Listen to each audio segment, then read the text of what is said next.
Je me suis libéré de toutes mes chaînes et je suis parti adresser une longue salutation aux altitudes du Massif central.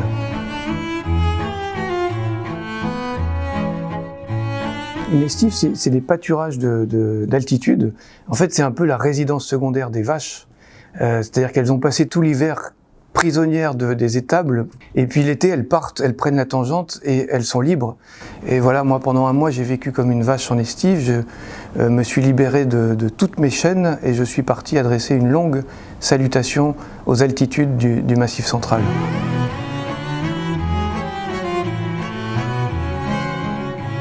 Et les gens qui ont lu mon livre, certains disent que c'est un livre un peu bienfaisant qui fait du bien, et je crois de fait que la sécurité sociale devrait prescrire ce genre de voyage. Je dis dans le bouquin un peu pour rire que je suis un aventurier de la France cantonale et que certains vont chercher le bonheur au fin fond des steppes de Sibérie, et moi je regarde du côté du plateau de Mille-Vaches, des monts du Cantal. Il y a au centre de la géographie de notre pays, un petit paradis qui est préservé du flux, de la connexion, de l'agitation.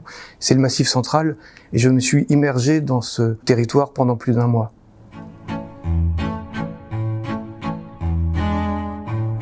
De fait, quand on voyage sans un sou en poche, en fait, on est un peu obligé de rencontrer des gens.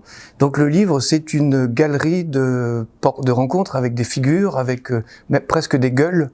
Voilà, c'est une sorte de plongée dans la France périphérique, des petites gens, avec quelques incursions aussi dans la haute. Et je crois que c'est un livre qui m'a apporté beaucoup de consolation parce que, en fait, en rencontrant tous ces gens, on se souvient d'une part que la France est quand même un beau pays, qu'on n'est pas si mal, et que les Français qu'on accable de tous les maux, voilà, manifestent aussi des trésors de générosité, d'hospitalité et de bienveillance.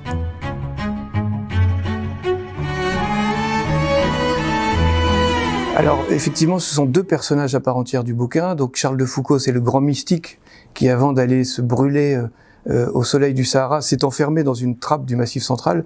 Et puis dans mon sac, il y avait aussi les œuvres complètes de Rimbaud.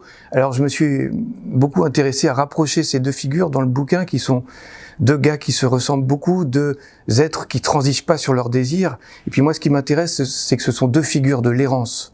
Je crois que ce livre, c'est aussi un livre sur l'errance qu'on a tous au fond du cœur, la nostalgie d'un lieu, d'une plénitude, et que Arthur Rimbaud et Charles de Foucauld, au fond, nous rappellent peut-être qu'une existence, c'est une sorte de marche éperonnée comme ça par le désir d'un pays qui nous attire, d'une promesse qui nous appelle un peu secrètement.